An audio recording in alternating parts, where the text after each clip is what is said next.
A Lucas 18, por favor, acompáñenme a Lucas 18, versículo 22. Vamos a continuar lo del domingo. No es la parte 2, pero son 2 capítulos después de lo que analizamos el domingo en Lucas 16. El domingo, para los que no estuvieron, el tema fue usa las riquezas mundanas para ganar amigos, que eso es lo que en la parábola que Jesús enseña elogian del mal administrador. Un mal administrador lo pescan en las tranzas, le dicen que entregue su reporte, su balance, porque lo van a correr. Y antes de que lo corran, antes de reportar el balance, piensa cómo asegurar que las personas lo reciban en su casa, porque no se considera útil para trabajar como obrero y le da vergüenza pedir limosna. Así que empieza a modificar las facturas de los deudores de su señor. Y en la parábola Jesús dice que el amo, el dueño, elogia a este mal administrador por lo que hizo. Y dice, así, los hijos de este mundo son más astutos que los hijos de la luz en el trato con sus semejantes. Entonces, estuvimos analizando a detalle este asunto de cómo las riquezas mundanas, según la Nueva Versión Internacional, así lo traduce, las riquezas mundanas, bajo el contexto de lo que Jesús enseña, debieran servirnos para ser amigos. Y aclaré que era un versículo que se puede malinterpretar, que parece justificar o parece indicar que el fin justifica los medios, pero después de un análisis profundo de la Escritura vemos exactamente qué es la parte que él elogia, y no se las digo aquí para que se lleven el audio. Pero 2 capítulos después tenemos lo que dice Lucas 18:22. Al oír esto, Jesús añadió, todavía te falta una cosa, vende todo lo que tienes y repártelo entre los pobres, y tendrás tesoro en el cielo. Luego ven y sígueme. De aquí el nombre del tema es vende todo lo que tienes. Es importante notar que Jesús condiciona al hombre, que ahorita vamos a leer en este pasaje, que según él ha hecho todo y está dispuesto a seguir a Jesús, según él ya se ganó el reino de los cielos. Y Jesús le pone esta condición, vende todo lo que tienes. Pero no siempre puso esta condición. De hecho, hay otro personaje que vamos a analizar ahorita, al cual no le puso ninguna condición. Ni siquiera le preguntó nada. Así que, vende todo lo que tienes. Cuando Jesús está hablando de esto, nos tiene que llevar a pensar lo que poco antes enseñó al mismo grupo de personas que están con él. Les enseñó sobre el mayordomo infiel que ganó amigos por medio de las riquezas mundanas, y luego en este pasaje Jesús pone en evidencia lo que recién enseñó. También el domingo analizamos la parábola del rico y Lázaro, y mencioné que muchos quieren usarlo como fundamento de la doctrina de lo que pasa cuando te mueres, pero a la luz de la Escritura Jesús no está hablando de un hecho real, no te está diciendo, no te está describiendo lo que pasa cuando te mueres, sino que es la aplicación a los fariseos que estaban escuchando, aplicándoles exactamente lo que acababa de enseñarles sobre el mal administrador. Así que mencionábamos que no hay razón suficiente, de hecho no hay ninguna razón bíblica para tomar esa parábola como fundamento para determinar qué pasa cuando te mueres. Como quiera, más adelante analizaremos sobre el ladrón en la cruz, a quien Jesús le dijo, estarás conmigo hoy en el paraíso, y volveremos a tocar ese tema que hace 2 años no analizamos. Pero bueno, empezamos a leer este asunto porque el domingo les platiqué que tienes que estar dispuesto a despojarte de las riquezas mundanas, pero eso nos puede llevar a pensar entonces que Dios quiere a cristianos pobres. Y si un creyente tuviera dinero, pareciera que tiene pacto con el diablo.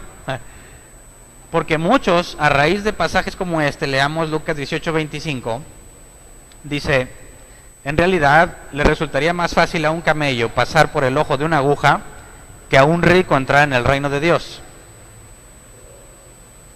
Vimos, ¿se acuerdan en Mateo las bienaventuranzas? Bienaventurados los pobres. Y si para un rico es bien difícil, pero Jesús llama bienaventurados los pobres, ¿qué prefiere ser, rico o pobre? Quien realmente esté buscando la salvación va a decir, pues pobre. Quien está buscando prosperidad me va a decir, no, está sacando las cosas fuera de contexto para defenderse. Pero yo he escuchado, y de hecho yo llegué a pensarlo hace muchos años, que tenías que tomar una decisión entre las riquezas o Dios, pero que son cosas incompatibles. Ahora, en el contexto de lo que analizamos el domingo, yo mencionaba que no le debes de pedir a Dios riquezas si es que tienes la confianza puesta en ellas. Así que, ¿por qué Jesús dice que para un rico es muy difícil o es más fácil que el camello pase por el ojo de una aguja? ¿Cuál es la aguja mencionada aquí? La palabra aguja es el griego, beloné, que se traduce como aguja.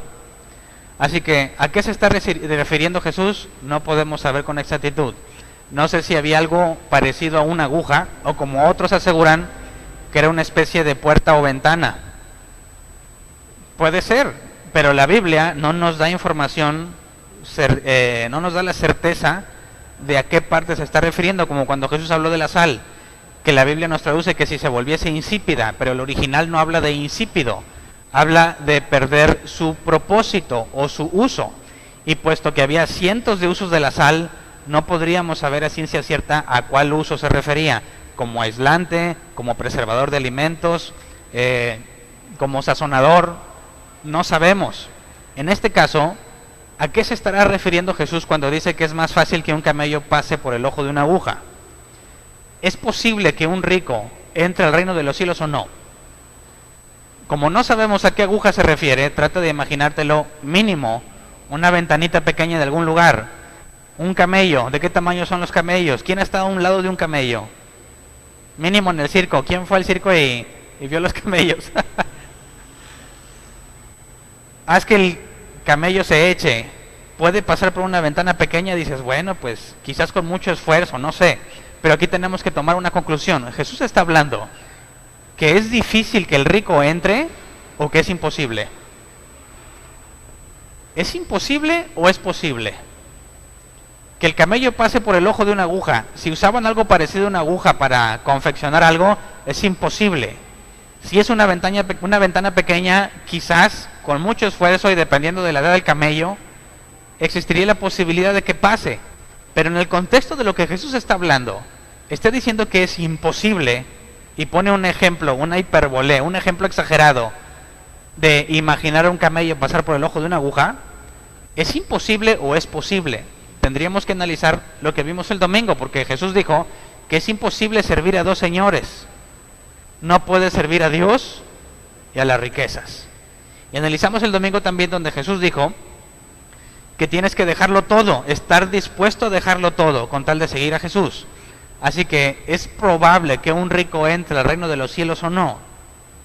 Yo con la información que te voy a presentar hoy concluyo que el ejemplo o la alegoría que Jesús pone aquí es para demostrar que es imposible, no poco probable. Pero no está hablando de que las riquezas le impidan a una persona entrar al reino de los cielos, sino que un rico es imposible que entre al reino de los cielos. Y aquí hay que examinar un poco porque pareciera que las riquezas son el problema. Si soy pobre, algunos se sienten orgullosos de ser pobres porque piensan que están sufriendo por ser pobres y algún día Dios se los va a recompensar, ¿verdad? Leamos Lucas 6, 24 al 26. Dice, pero ay de ustedes los ricos porque ya han recibido su consuelo. Ay de ustedes los que ahora están saciados porque sabrán lo que es pasar hambre. Ay de ustedes los que ahora ríen porque sabrán lo que es derramar lágrimas. Ay de ustedes cuando todos los elogien. Dense cuenta de que los antepasados de esta gente trataron así a los falsos profetas. Así que ¿quién de aquí es rico para decirle, ay de ti, que ya has recibido tu consuelo? Ya disfrutaste mucho, ahora te va a tocar sufrir. Leamos este otro pasaje, Santiago 5:1. Dice, ahora escuchen, ustedes los ricos, lloren a gritos por las calamidades que se les vienen encima. Otro, 1 Timoteo 6:9. Los que quieren enriquecerse caen en la tentación y se vuelven esclavos de sus muchos deseos. Estos afanes insensatos y dañinos hunden a la gente en la ruina y en la destrucción.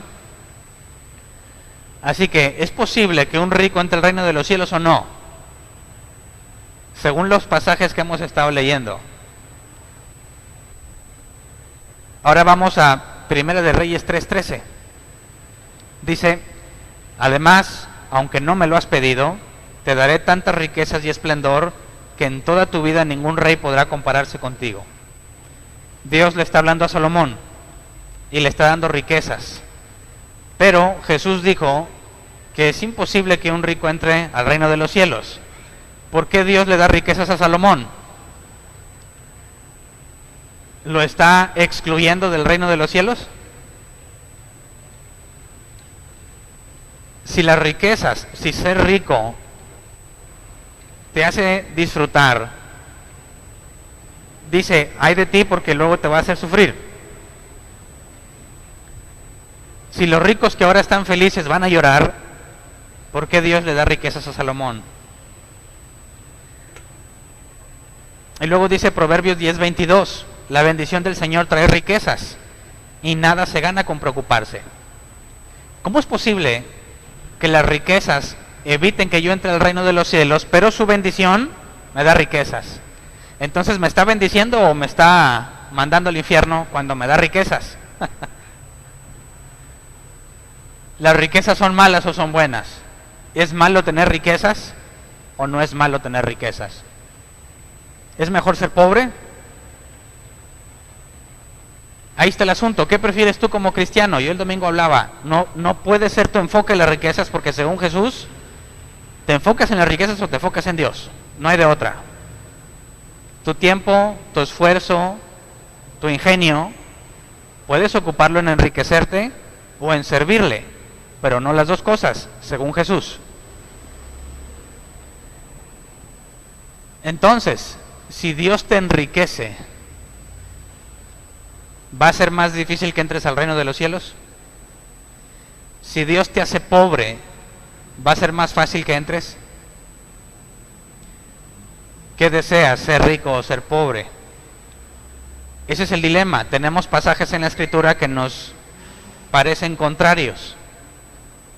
No tendría sentido pensar que cuando Dios me bendice me enriquece, si al mismo tiempo, al ser rico, no puedo entrar al reino de los cielos. ¿Me entiendes?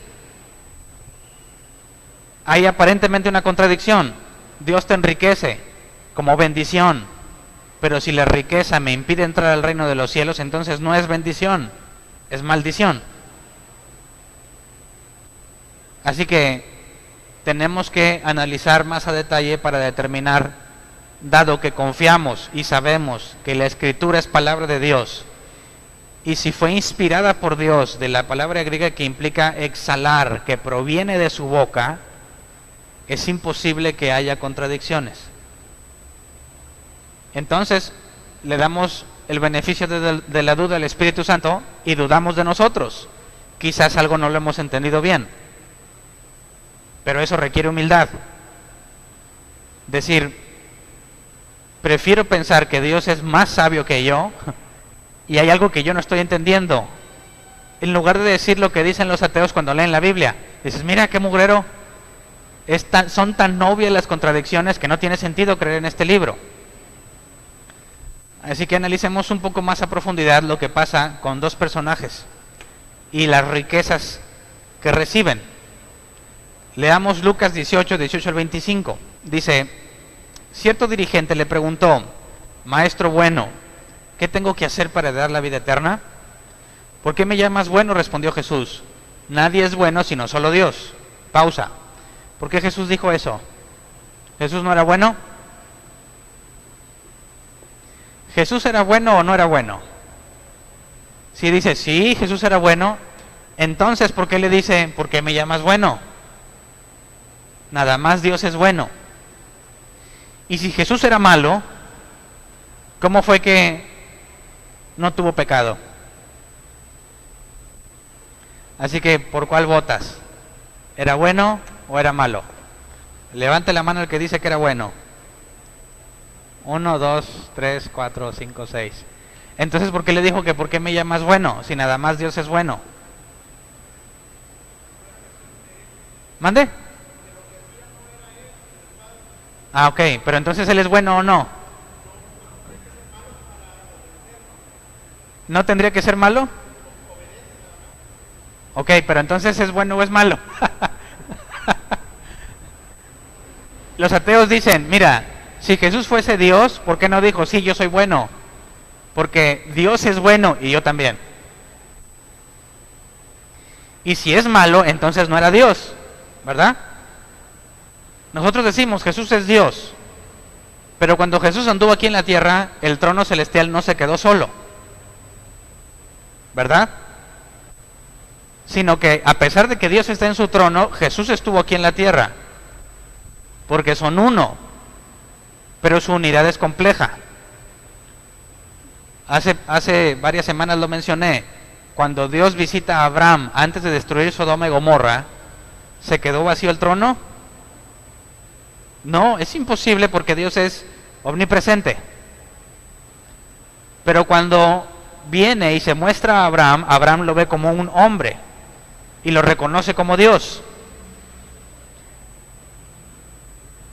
Esa persona o ese hombre a quien Abraham vio, dice que Abraham habló con Dios. Así que, ¿quién era ese hombre? Cuando Jesús viene y dice, Tomás, el que me ha visto a mí, ha visto al Padre, nos vamos a lo que pasó con Abraham. ¿A quién vio Abraham? De manera que le llamó Dios. Así que, ¿Jesús era bueno o no? Vamos a lo que el original dice. La palabra bueno dice, es el griego agathos, que se traduce como bueno en su naturaleza, intrínsecamente bueno. Cuando Jesús toma forma humana, ¿era bueno o era malo? O ninguna de las dos. Aquí tendríamos que ver por qué a Jesús se le llama el segundo Adán, ¿verdad? Jesús es el segundo Adán. Cuando Dios creó el primer Adán, ¿lo creó bueno o lo creó malo? ¿O ninguna de las dos? Si Adán era bueno, ¿por qué desobedeció? Si Adán era malo, ¿por qué Dios dijo todo es bueno? Es exactamente el mismo problema. Bueno, si Dios le dio la capacidad a Adán de decidir y lo dejó tomar su decisión, y no había maldad en el mundo, podemos concluir que Adán no era malo, pero tampoco bueno, sino que era neutro. Dios lo dejó decidir qué quería hacer.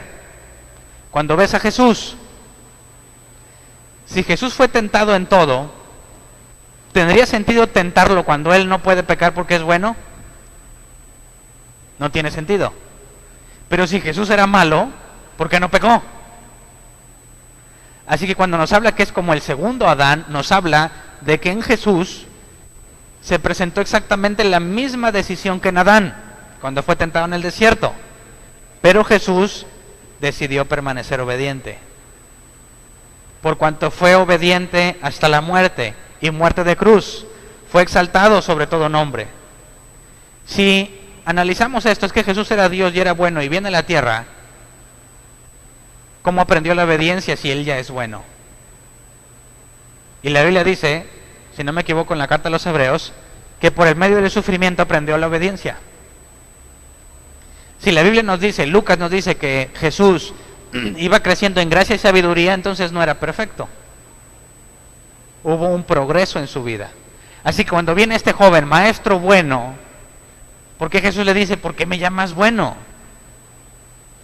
Jesús está diciendo, no, yo no soy de la misma naturaleza del Padre mientras estuvo en la carne. Mi naturaleza no es intrínsecamente buena. Jesús fue expuesto a tentación, pero tenía la capacidad de resistirse. Así que, ¿era bueno o era malo? Ya entendemos esa parte, ¿verdad? Sigamos leyendo. Dice, versículo 20, ya sabes los mandamientos: no cometas adulterio, no mates, no robes, no presentes falso testimonio, honra a tu padre y a tu madre. Todo esto lo he cumplido desde que era joven, dijo el hombre. Al oír esto, Jesús añadió, todavía te falta una cosa. Vende todo lo que tienes y repártelo entre los pobres y tendrás tesoro en el cielo. Luego ven y sígueme. Cuando el hombre oyó esto, se entristeció mucho, pues era muy rico. Al verlo tan afligido, Jesús comentó: qué difícil es para los ricos entrar en el reino de Dios. En realidad, le resulta más fácil a un camello pasar por el ojo de una aguja que a un rico entrar en el reino de Dios.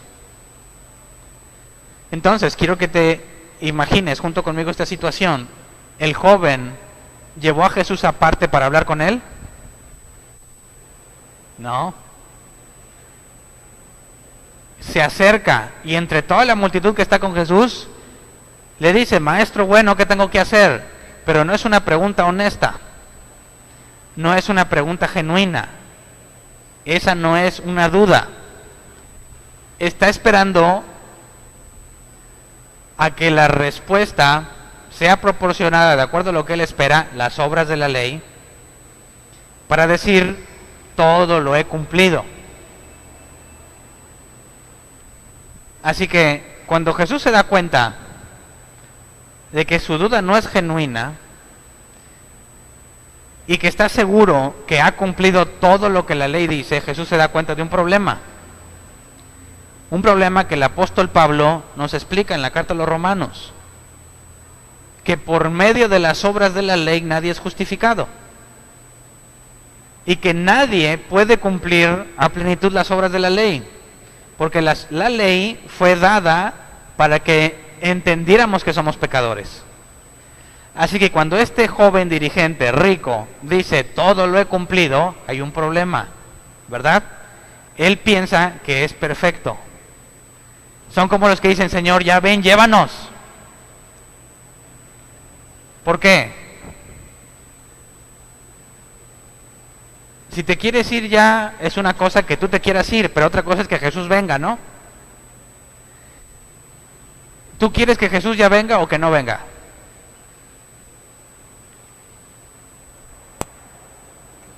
Pablo, bueno, más adelante vamos a estar esas cartas, pero Pablo dice: yo quisiera estar ya con él, pero por amor a ustedes me quedo.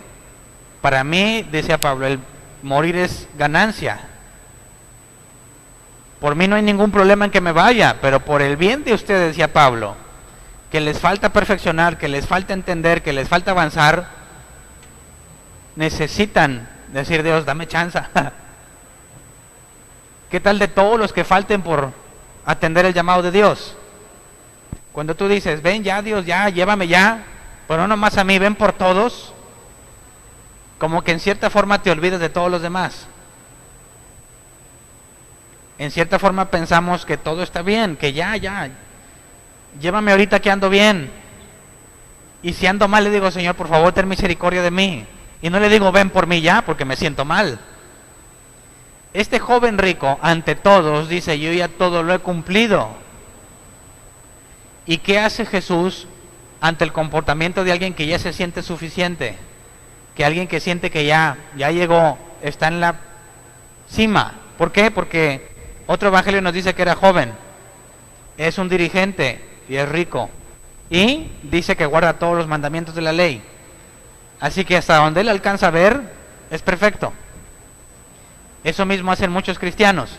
Dicen: voy a la iglesia, leo la Biblia, ofrendo. ¿Qué me falta? Yo no soy como todos esos impíos que andan afuera. Y hacen exactamente lo mismo que este joven. Ves a los no creyentes y los ves con desprecio, los ves como seres inferiores, en lugar de verte como iguales. Simplemente la única diferencia entre ustedes es la gracia que se te ha concedido.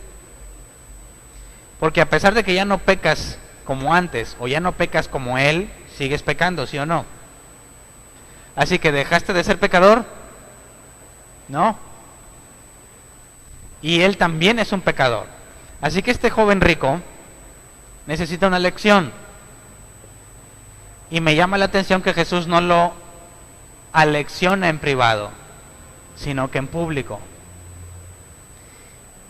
Y dice, versículo 22, al oír esto Jesús añadió: todavía te falta una cosa, vende todo lo que tienes y repártelo entre los pobres y tendrás tesoro en el cielo. luego ven y sígueme. Si tú tuvieras 200 pesos en tu bolsa y es todo lo que tienes, cuando te topas a Jesús y te dice, dame todo lo que tienes, ¿se lo das? ¿O no se lo das? Pero si tienes una enorme casa y muchísimo dinero acumulado y Jesús te dice, vende todo lo que tienes y dáselo a los pobres, ¿lo haces o no lo haces? ¿Por qué es más difícil dar cuando tienes más? Darlo todo. ¿No debería ser lo mismo? A fin de cuentas te vas a quedar sin nada, ¿verdad? Si tienes mucho y lo das todo, si tienes poco y lo das todo, va a ser el mismo fin. Pero ¿por qué duele más cuando tienes más? ¿Por qué duele más? Hace mucho me pasó, yo había comprometido hace mucho tiempo, muchos años, en que yo le iba a dar a Dios un porcentaje de todo lo que ganara. Pero como ganaba poco, no se me hacía mucho. En una de esas que me caen las utilidades, un préstamo y el aguinaldo, el porcentaje ya era mucho dinero y me dolió en el alma. Es exactamente el mismo porcentaje, pero cuando tienes más dinero, te duele más darlo. ¿Pero por qué? No podrías decir, pues al cabo como que ya tengo mucho.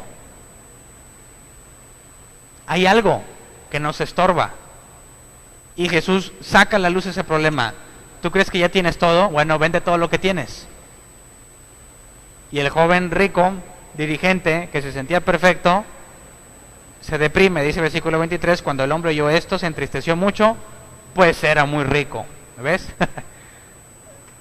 Ahí está el dolor, ¿verdad? Mientras más tienes, más te duele entregarlo. Pero ahora vamos a otro ejemplo. Lucas 19, del 1 al 10. Capítulo siguiente, es el evento que sigue. Jesús llegó a Jericó y comenzó a cruzar la ciudad. Resulta que había ahí un hombre llamado Zaqueo, jefe de los recaudadores de impuestos, que era muy rico. Así que hay un paralelismo. Este joven rico que se sentía perfecto era dirigente, era líder, ¿verdad? Líder del lado de los buenos. Zaqueo también era jefe de los recaudadores de impuestos. Si un recaudador de impuestos era odiado, ¿qué tan odiado era el jefe de ellos? Y si era rico, el dinero que tenía no era dinero bien habido, porque los cobradores de impuestos cobraban para el imperio, pero cobraban de más para sacar sus ganancias. Explotaban a sus compatriotas para enriquecerse, además de cumplir con lo que el imperio romano demandaba.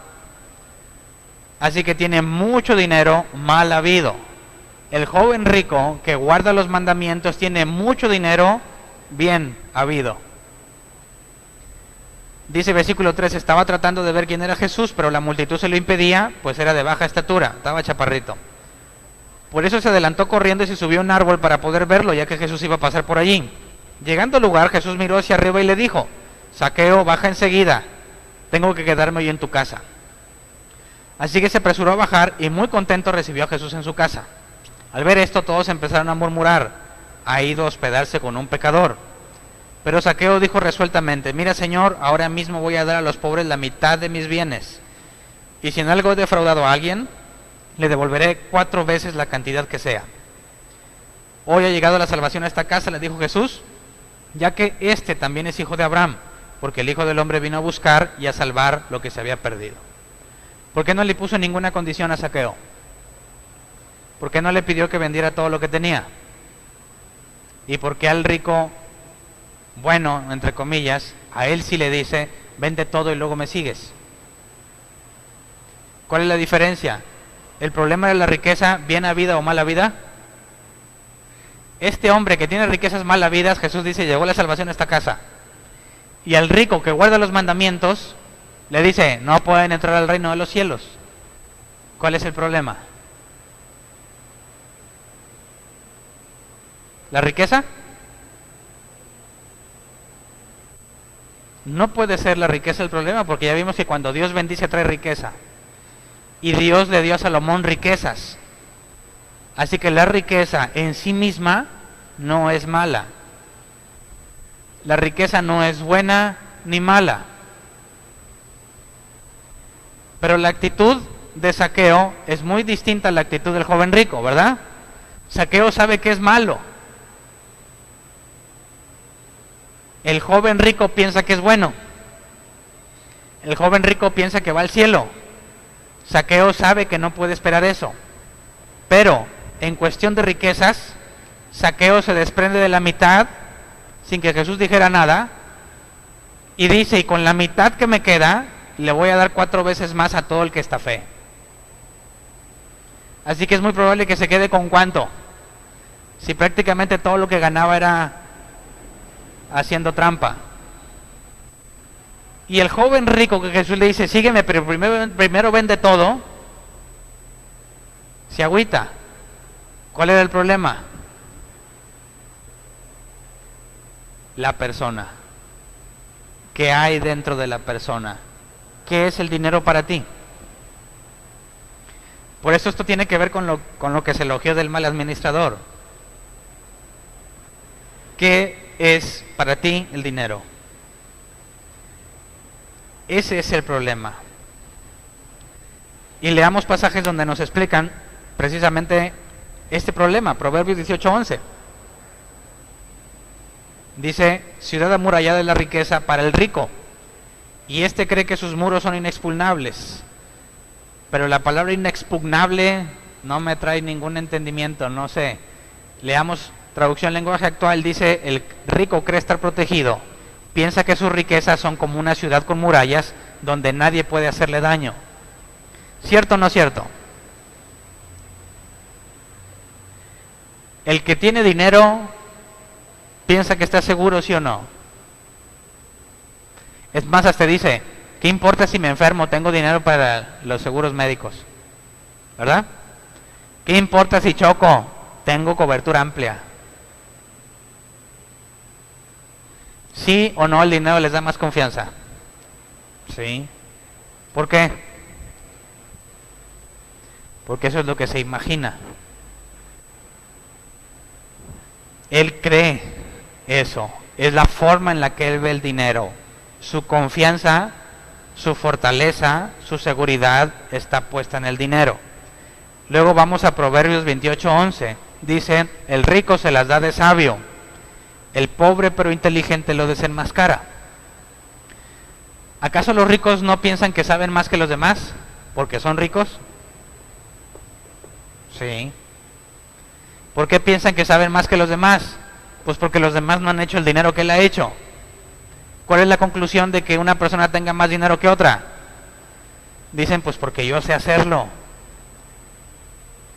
Pero según lo que vimos el domingo, es Dios quien da las riquezas a quien Él quiere.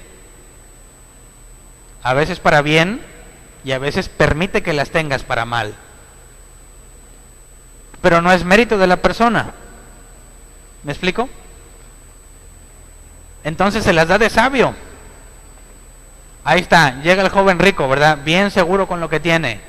Y según él es bien sabio y merece el cielo. Apocalipsis 3:17 dice, soy rico, me he enriquecido y no me hace falta nada. Pero no te das cuenta de que el infeliz y miserable, el pobre, ciego y desnudo, eres tú. Nuevamente, el dinero te hace pensar que estás bien ante Dios. Pero el hecho de que tengas dinero no quita que seas infeliz, miserable, pobre, ciego y desnudo, aunque tengas dinero. Así que ante los ojos de Dios es completamente indiferente el hecho de que tengas o no tengas dinero.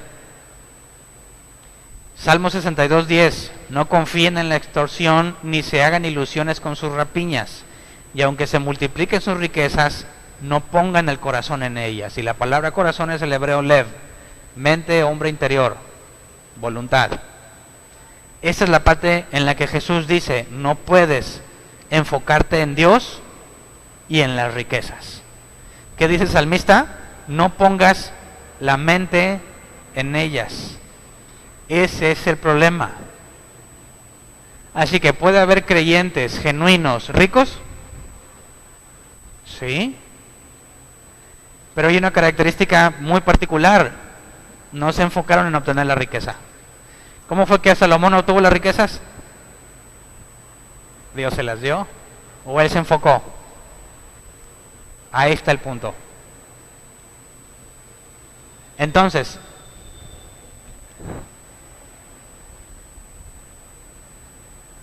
¿qué hace que un cristiano quiera ser rico? Cuando tú le pides a Dios, Señor, dame riquezas, un mejor carro, un mejor teléfono, mejor ropa, etcétera, etcétera, etcétera. ¿Por qué se las pides? ¿Te has puesto a pensar? Digo, ¿es malo que quieras el iPhone 6? ¿Es malo? ¿O depende de para qué lo quieres? Si tú tienes un grupo de amigos donde normalmente compran los últimos teléfonos y tú sacas tu Nokia indestructible de los años 90, ¿te da vergüenza? Si todos tienen el mejor teléfono, el más nuevo, y tú sacas uno no tan nuevo, ¿te da vergüenza?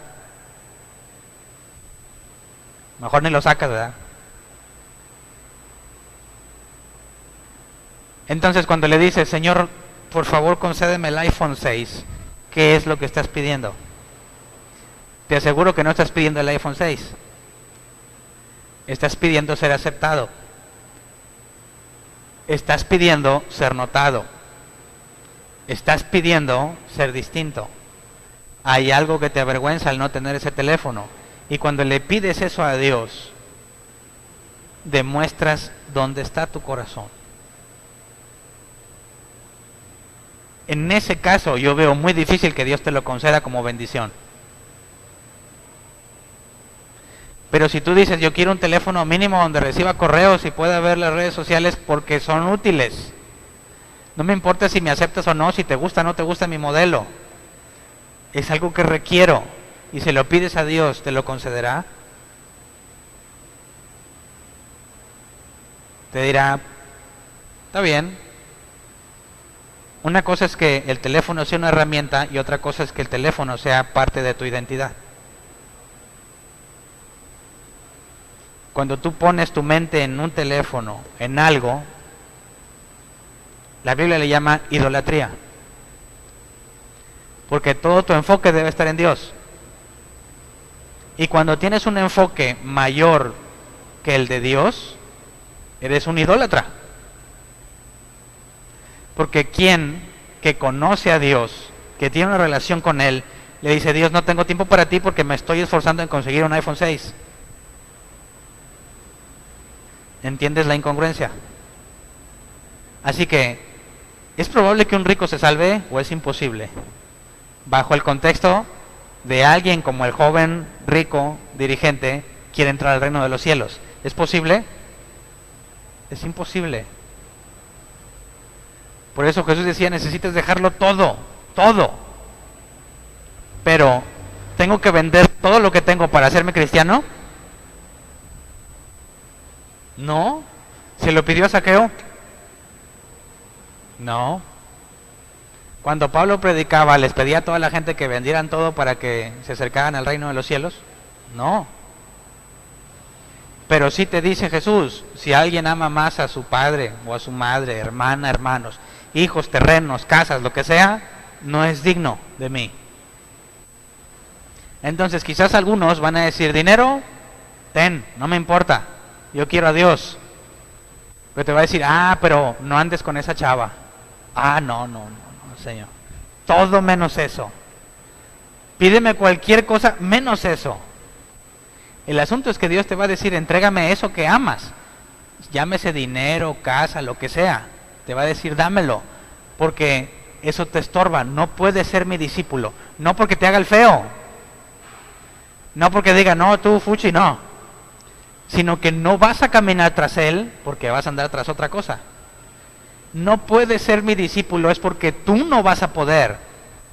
No porque Él no te va a dejar. ¿Me explico? Es imposible que un rico entre al reino de los cielos. No porque Dios no lo deje, sino porque no le va a interesar. no lo va a buscar. Él está tras otros asuntos. Y leamos Primera de Timoteo, Mateo 13:22, antes que Timoteo. Mateo 13:22, el que recibió la semilla que cayó entre espinos es el que oye la palabra, pero las preocupaciones de esta vida y el engaño de las riquezas la ahogan, de modo que ésta no llega a dar fruto. Eso es lo que te digo. Dios no le impide entrar. Él no va a entrar, porque está muy ocupado en otras cosas, en el engaño de las riquezas. Por eso, como creyentes, tenemos que entender que cuando hablamos del infierno, no hablamos de un lugar donde Dios va a decir, ándale, ahí va, y no se quiere soltar la persona. No, Dios le va a decir, sí, ándale, muérete ahí. No, es un lugar donde la persona va a ir sin objetar, sin quejarse, porque es lo que toda su vida buscó, estar lejos del Altísimo. Cuando una persona no se acerca al reino de Dios, no es que Dios se lo impida, porque Dios no hace acepción de personas. Esa persona jamás va a querer acercarse a Dios, porque cuando Jesús le diga, dame eso, va a ser lo mismo que el joven rico. Se va a entristecer y se va a ir. No a seguir a Jesús, a seguir con sus riquezas, a seguir con su pareja, a seguir con sus amigos, a seguir con la escuela, el trabajo, el negocio, muchísimas cosas. Primera de Mateo. ya le inventé una carta a Mateo. Primera de Timoteo 6:9. Los que quieren enriquecerse caen en la tentación y se vuelven esclavos de sus muchos deseos. Estos afanes insensatos y dañinos hunden a la gente en la ruina y en la destrucción. ¿Ves? Dios no los destruye. Sus propios deseos los esclavizan. ¿Sí o no? Aunque le dé vergüenza hoy en día, ¿quién se esmeró tanto por trabajar que se convirtió en esclavo del trabajo? No vives, trabajas. ¿A alguien ya le pasó? A mí ya me pasó, con orgullo. Y me da orgullo porque Dios me libró de mí mismo. Porque sí, empiezas a trabajar con todas las ganas y te empieza a ir bien y te motivas, ¿verdad? Y le echas más ganas, otro aumento o un mejor trabajo, te motivas. Le echas más ganas y le agarras el sabor, ¿verdad? Quieres empezar a escalar. Y mientras más escalas, mejor te tratan. Así que, mientras más responsabilidad tienes, tu horario se convierte en un símbolo, ¿verdad? Supuestamente trabajas de 8 a 6. Pero pues, si te quieres ir temprano y hay muchos problemas, te van a decir, ¿cómo que te vas temprano? Te pago por solucionar problemas. Así que no te puedes ir a las 6. Dices, bueno, pero gano más, ¿verdad? Y mientras más responsabilidad te dan, problemas más grandes tienes que solucionar y requieres más tiempo.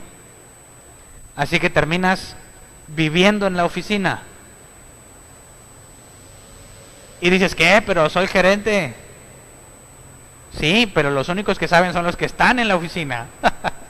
Cuando llegas a tu casa, ¿qué eres? Un desconocido. Cuando andas en la calle, ¿qué eres? Eres nadie. Pero cuando llegas al trabajo, eres señor gerente, señor presidente, licenciado fulano. Así que te esclavizas porque ese es el único lugar donde te muestran amor. Porque el dinero que ganas no te lo puedes gastar, no lo puedes disfrutar.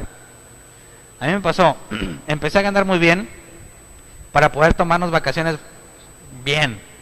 Bueno, ganaba tan bien que no tenía tiempo para irme de vacaciones. ¿Y sabes qué hacía? Le vendía las vacaciones a mi empleador. ¿Sabes que ahí tengo 3 años? Te los vendo. Y me los pagaban. ¿Para qué quería tanto dinero si no lo podía disfrutar? No podía vivirlo. Eso es lo que dice la Biblia. Los que quieren enriquecerse caen en la tentación. Se te ofrece, según Santiago, de tu concupiscencia eres arrastrado. Te gusta, se siente bonito. Te sientes motivado, especial, sí puedo. Bueno, hasta que te vuelves esclavo de tus muchos deseos. No es que Dios te haya condenado. Es que tú dices, Dios, no puedo, tengo mucho que hacer.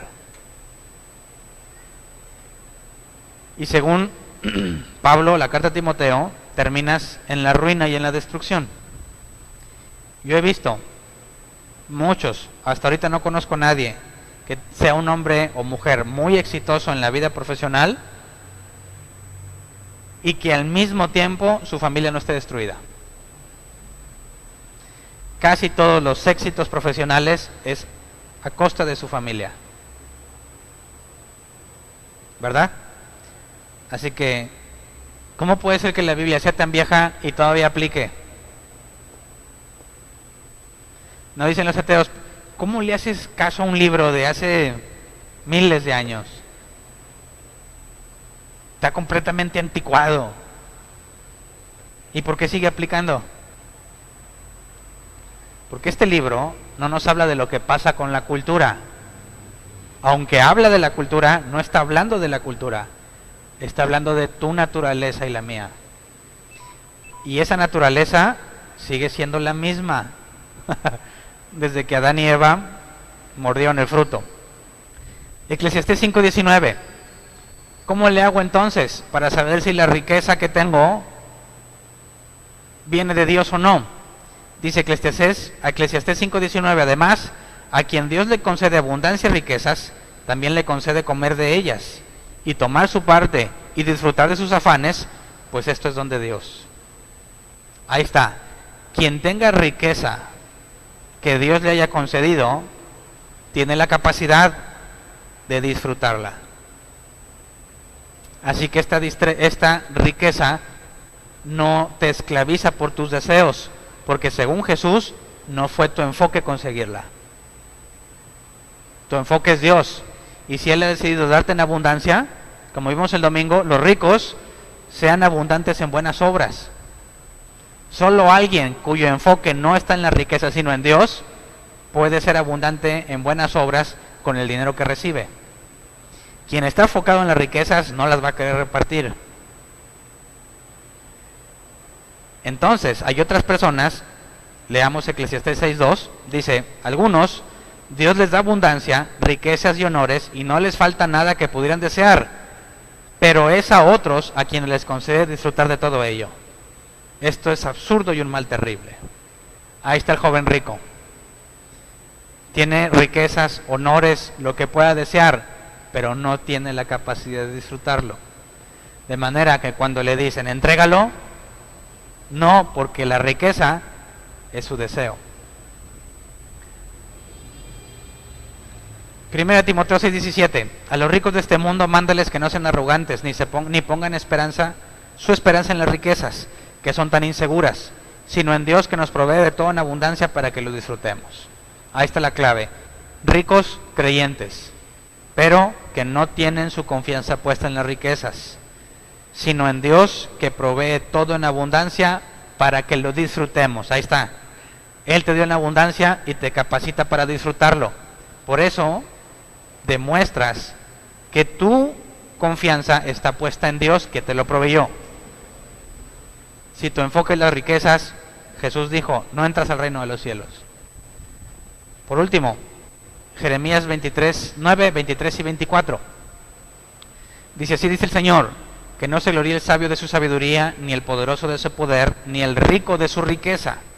Si alguien ha de gloriarse, que se gloríe de conocerme y de comprender que yo soy el Señor, que actúo en la tierra con amor, con derecho y justicia, pues es lo que a mí me agrada, afirma el Señor.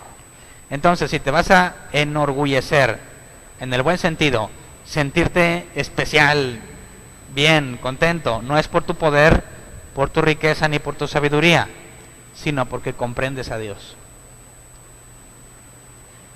Así, ¿de qué sirve que estudies la Biblia? ¿Para qué te fanatizas leyéndola? ¿Para qué? He escuchado que algunos dicen, es que tu ídolo es la Biblia. Mira, si yo la agarro y pienso que me protege de los vampiros, entonces sí es un ídolo. Ah, pero somos cristianos, ¿verdad? Si me protege de los demonios, entonces es un ídolo. Pero si yo entiendo que es palabra de Dios, y si yo quiero que Dios me hable, Cuando lea la Escritura me va a hablar porque esa palabra es para mí.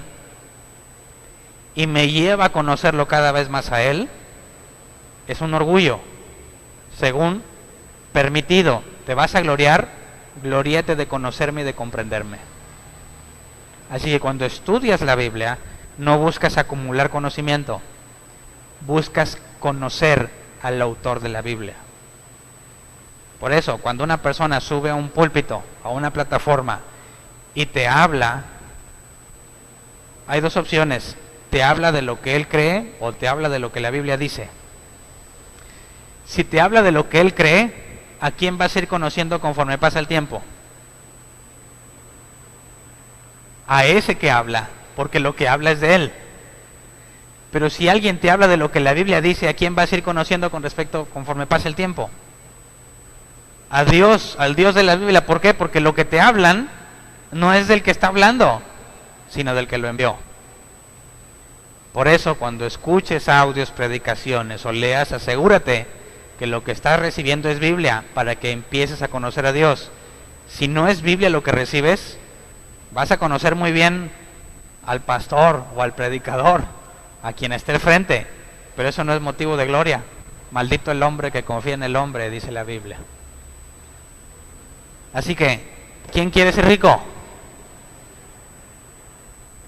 ¿Cómo le haces para ser rico, bíblicamente hablando? No esforzándome por serlo. Es contradictorio, ¿no? Señor, quiero ser rico, así que no voy a procurar serlo. Tiene sentido bíblico, porque Jesús dijo: buscar primeramente el reino de Dios y su justicia, lo demás vendrá por añadidura. Así que no le digas: Dios, concédeme riquezas. No. Dile: Dios, concédeme no desviarme del camino que me has trazado. Como decía el salmista: no permitas que mi corazón se incline al mal. Concédeme que tú seas lo primero, porque cualquier otra cosa que necesite, conforme a tu palabra, sé que la recibiré. Porque primero es su reino y su justicia, y lo demás será añadido. Así que vamos a ponernos de pie. Si ves a alguien con billete, no concluyes que se los dio el diablo, ni que se lo dio Dios tampoco. Hay que profundizar. Si ves a alguien bien pobre, no digas: este pecador. Ni tampoco puedes pensar que porque es pobre está más cercano a Dios. Hay que profundizar.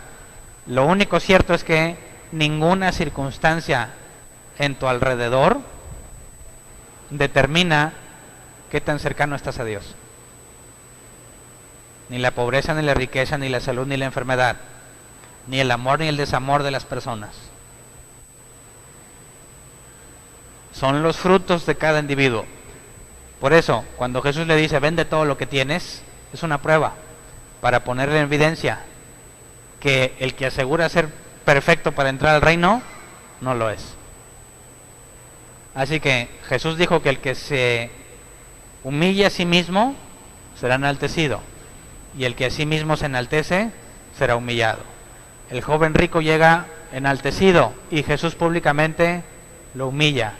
Zaqueo llega humillado y Jesús lo enaltece. La salvación llegó a esta casa, cosa que a los fariseos nunca les dijo. Así que vamos a orar. ¿Tienes problemas económicos? ¿Qué hay que hacer? Enfocarte más en las cosas de Dios.